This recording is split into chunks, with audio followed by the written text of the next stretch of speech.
Yo soy el doctor Armando Cifuentes Zúñiga, para servirles. Doctor Carlos García Rosas, de la primera generación de medicina de urgencia. Jesús Héctor Moreno Ortiz, de la primera. Soy el doctor Jesús Sánchez Tejeda, soy miembro de la primera generación. Soy la doctora Mayela Teresa Naranjo Gutiérrez, la primera generación de urgencias médico-quirúrgicas. ¿Cómo no? Juan Manuel Rocharone, de la primera generación de especialidad en urgencias médico-quirúrgicas. Soy el doctor Manuel Dufo Olvera, soy cirujano ortopedista especializado en cirugía de la columna vertebral. Yo soy la doctora María del Rocío Poblano de ESA, soy egresada de la segunda generación del Hospital de Urgencias Médico-Quirúrgicas. Mi nombre es Juan Mariana Valdés Olvera y pertenezco a la primera generación. Soy el doctor Alfredo Memije, soy especialista en medicina de urgencias, soy miembro de la tercera generación de especialistas en medicina de urgencias. Servidor Ignacio es mi nombre, mi primer apellido es Morales y el segundo apellido es Camporredondo, servidor de usted. ¿No? En la residencia nos tocaba, por ejemplo, en un quirófano donde se operaban allá 3 o 4 quirófanos en un solo lugar, ¿no? En una de las ginecos que ya no existe. Y cuando hacía mucho calor, el anestesiólogo abría la ventana hacia la calle. O sea, para lo que era quirófano. O sea, date una idea de lo que era. Sí, no, completamente distinto. Muy bonito. Hace rato saludé a uno de mis maestros y me dice, todavía me acuerdo cuando me corriste. Pues es que yo, la verdad, honestamente, uno cuando entra al segundo año, dice, el R2 como Dios y el R3, pues ni lo ves. Entonces, él tenía la particularidad de que, pues, eran las 2, 3 de la mañana y no se iba a descansar, ¿no? Entonces, de esas cosas de que uno ya andaba así con el sueño atravesado y pues si no se va el R3, pues no se puede ir el R2, menos el R1 ni el interno. Entonces ya llegó el momento en que le dije, profesor, pues ya eres R3, ya vete de aquí, ya no te quiero ver. Y pues hace rato me lo recordó, yo ya lo recordaba. Nosotros teníamos que enfrentarnos y pues las enfermeras pues sí nos daban nuestro lugar, decían, pues ¿qué le hacemos? Y nosotros nos quedábamos viendo y pues ¿qué le hacemos? Pues hay que hacerle esto y esto y esto, ¿no? Y así fuimos aprendiendo.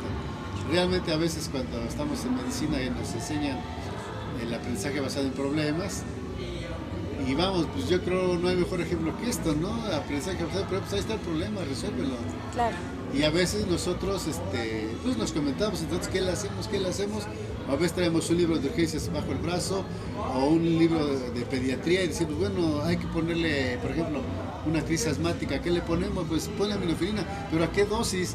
A ver el librito y rápido la atendíamos, ¿no? Pues, claro.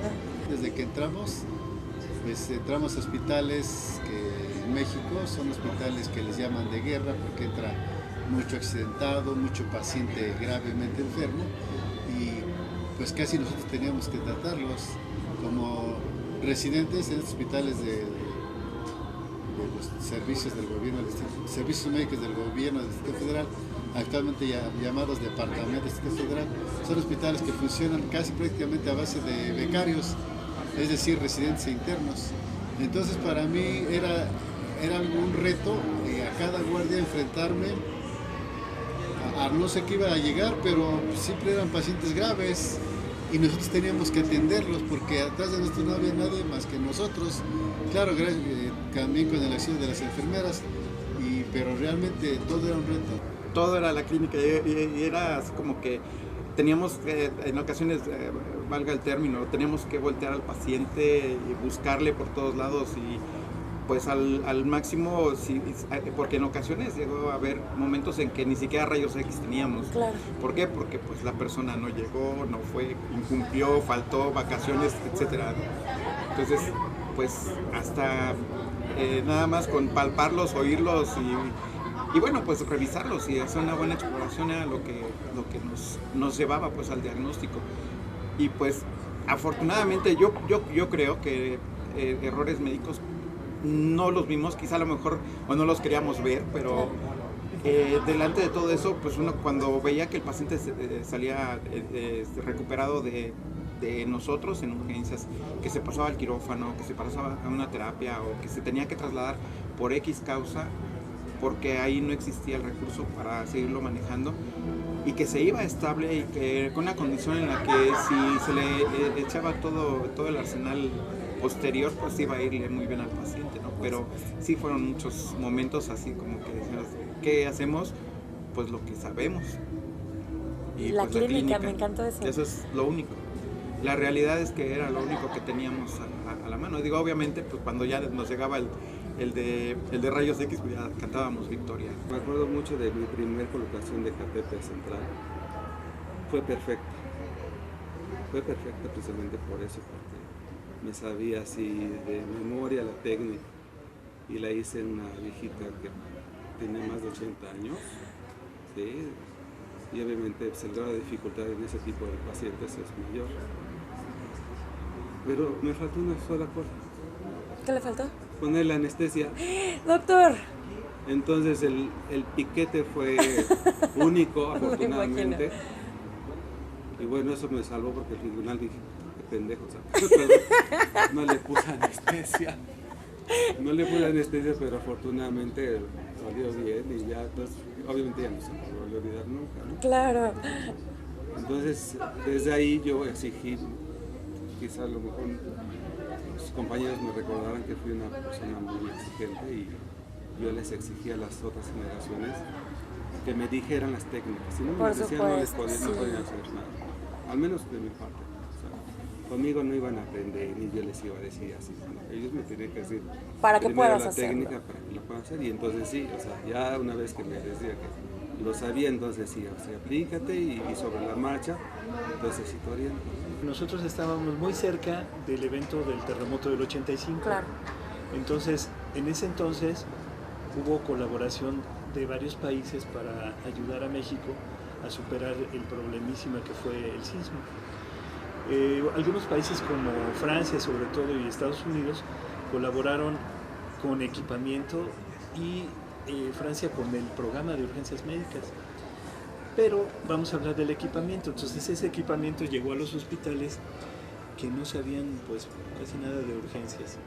Y entonces, como terror, les cuento que en los hospitales del gobierno del Distrito Federal se cortaban los catéteres de Swan-Ganz en tamaños de 10 centímetros para hacer venodisecciones. De verdad. Sí, entonces un equipo que es caro y que tiene otra finalidad, pues se usaba en algo y bueno, que no era útil, ¿no? Sí, sí. Porque además el calibre del catéter es pequeño y no me va a servir para reanimar nada. Pero eso se hacía. Entonces, eso yo creo que explica muy claramente qué es la ignorancia, ¿no?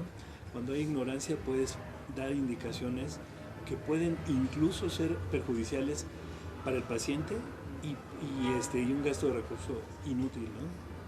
Bueno, es una cosa chusca. Teníamos una residencia, era solo para los residentes. Pero resulta que el fin de semana los médicos de base entraban a dormirse en la mañana. Y el director, que era el doctor Mariano Hernández, coronel, militar, obviamente como buen militar decía malas palabras, y dijo, bueno, con una fregada, que no tienen los pantalones para sacarlos, ¿o qué? Al próximo que se quiera meter ahí, lo corren, y si no, ¿qué pasa? Porque aquí viene a trabajar, no dormir. O como no nos hacen caso, sí. Entonces uno de mis compañeros, no voy a decir su nombre, pero ustedes lo conocen. ¿No lo quemaremos? No lo quemaremos. Obviamente el doctor se acostaba y se quitaba los zapatos, entonces le agarró un zapato y nos fuimos con el zapato. Entonces para esconderlo lo echamos donde estaban los zapatos de los pacientes que llegaban. Entonces pues encuéntralo. Entonces cuando se despertó ya no había zapato. Y fue muy chistoso, pero estaba súper enojado, ¿no? O sea, nada más que no supo quién era. Sí, sino las repercusiones. Pero era alguien de urgencias, sí. Porque era la residencia. Por supuesto. ¿Pero qué crees que pasó? Jamás volvió a entrar. No, se quitó el hábito. Sí funciona.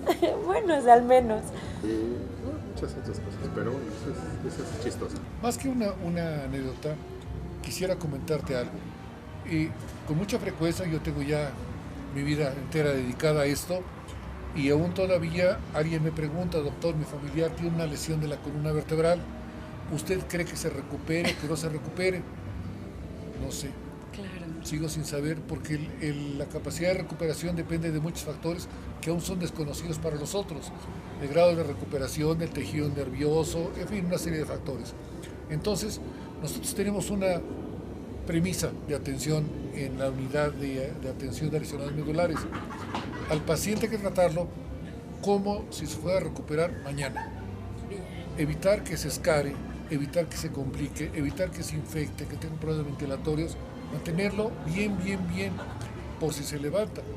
Y el 8% de nuestros pacientes tienen un grado de recuperación desde un poco hasta completo, de lesiones completas medulares y pararse a caminar en un periodo X. Sí. Entonces, la idea es pensar que un lesionado medular, no por el hecho que ahorita esté dañado totalmente, así va a quedar. Si tenemos que pensar en evitar complicaciones y prepararlo como si mañana se fuera a levantar.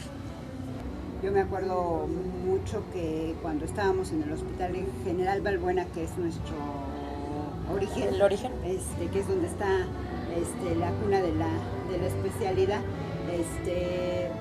fuimos, en el tiempo que nosotros fuimos residentes, pues se adaptó a una remodelación, sufrió una remodelación. Y me acuerdo perfectamente bien que pues partes del hospital, en las áreas de hospitalización, pues se podían cerrar, pero los servicios de urgencias en ningún lado, aunque se remodelen, no pueden estar cerrados. Y finalmente estábamos en carpas, así tácito, en carpas, en piso de tierra,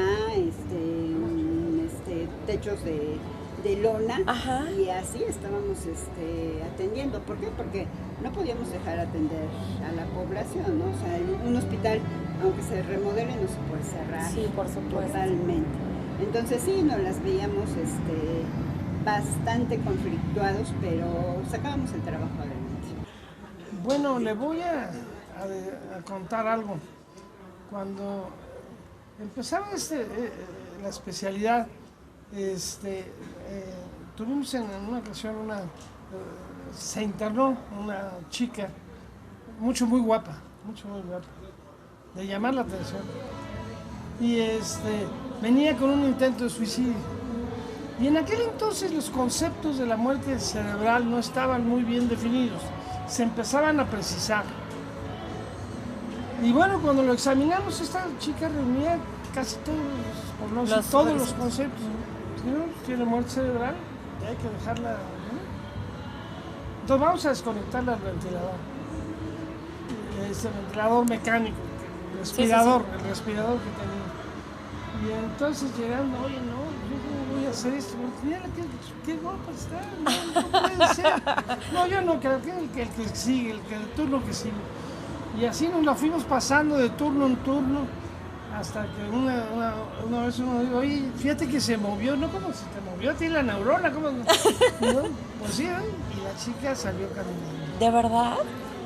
El secreto de por qué sucedió esto es porque las dos excepciones para la evaluación de la muerte cerebral son la hipotermia y la ingestión de barbitúricos. Y en aquel entonces todavía se consumían barbitúricos. Y como le digo, había tenido un intento de suicidio con barbitúricos. Por eso fue el motivo de la confusión. Junio de 1989 hicimos el primer curso nacional de medicina de urgencia. Y una anécdota muy lamentable es que en primer lugar nadie creía en nosotros, porque nadie sabía lo que era la medicina de urgencia en México. Y había un señor que creyó en nosotros, que era un promotor del laboratorio de Ciba-Geigy, y entonces a él le pedimos que nos diera coffee break, que nos diera los programas, que nos diera todo, y él amablemente nos apoyó. Pero en uno de los días estaba yo presentando al doctor José Luis García Lara, que posteriormente, cardiólogo, que posteriormente fue el presidente del Consejo de Cardiología, Mexicano de Cardiología, cuando el señor que te digo, que era el del laboratorio. El primer curso lo hicimos en el Sanatorio Durango, en el 9º piso, en el auditorio del 9º. Entonces él estaba muy nervioso, él ya padecía del corazón. Ajá. Entonces se pone muy nervioso, el